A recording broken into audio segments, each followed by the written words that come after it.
Jú, þetta var hörkuleikur.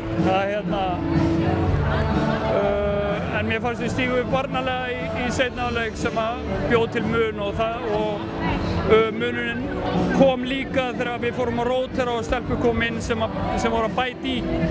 Og það líkindin á okkar velgengni hvað eru margar og hvað margar legg í búkið og hvað margar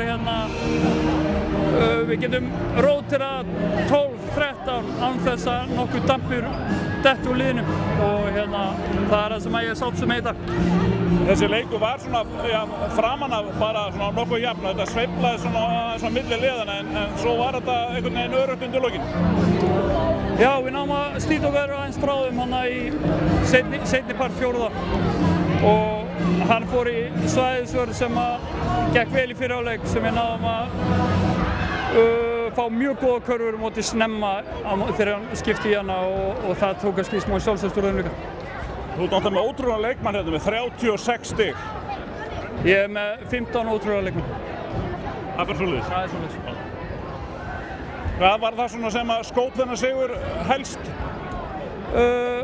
Liðsheildin að halda áfram að berjast og hver sem að kom inn á bætt ykkur við og það það sem að erfitt að spila á móti þegar alltaf ferskar lappir á gólfinu og þú ert alltaf að elta einhverja sem bara með ferskar lappir og að vera að dekka einhverju sem ferskar lappir sem okkar styrkur. Og svo bara fagnað fram á nóttuna? Já, ég ætla rétt að vona það.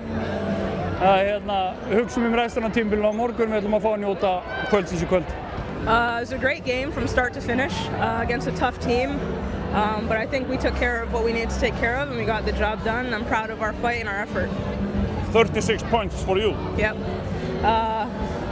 I think just taking what the defense gave me, didn't read too much into it, just played with flow and tempo, and credit to my teammates for spacing the floor and just getting open when I could give them the ball, and just a great game overall. Við byrjuðum bara strax eftir hinn leikinn og náðum það góð recovery og já, og svo bara... Þetta svolítið með svona mentally? Já, þetta var svolítið mentally. Það var svona fyrsta skipti sem við förum inn í einhvern leik sem hitt liðið svolítið spáð titlinum og en það var bara skemmtilegt og En við kunnum að vinna? Já, við kunnum að vinna og við góðum því og sátta með þetta. Já, mjög sátta. En þetta var alveg æsispennandi framan af leiknum, þetta sveiflaðist á milli liðana. Algjörlega, ég meina þetta er gott lið sem hann keppti móti með ótrúlega mikið á góðum leikmönnum en það var skemmtilegt, það var skemmtileg leikur og skemmtilegt að spila hann og stemming í húsinu allan tíman. Hvað var það sem þá var til þess að þið tókuð fram á hérna í lokin, hvað gerðist? Mér fannst bara einhvern veginn eins og við höfðum tak á leiknum allan tíman. Mér fannst það líka, þetta var ekkert, þótt að þær fóru yfir þarna þá maður vissi samt einhvern veginn alltaf að við myndum ná þessu. Já, þetta var tvö mjög ólík lið og við fengum einhvern veginn að spila okkar leik, allan leikinn fannst mér. Við náðum að keyra upp hraðan og eitthvað sem þær vil ekki og já, gerðum það vel. Vekur ekki svona dagur alltaf upp ykkur á svona gamla góða tilfinningar? Jú, það er alveg einstakt að fá að taka þátt í þessu, þetta er alveg ótrúlega gaman og það byggir svona spenna alla vikuna, svo þetta ofboðslega mikill léttir þegar þetta er búið og sérstaklega þegar sigur vinnst, það er þetta alveg ótrúlega gaman. Þetta voru náttúrulega tvö mjög sterk lið að mætast inn í dag.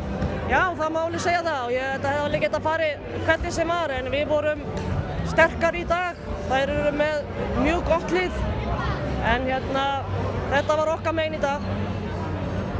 Hvernig stendur á því að þessar Keflavíkur stelpur eru svona svakalega góðar?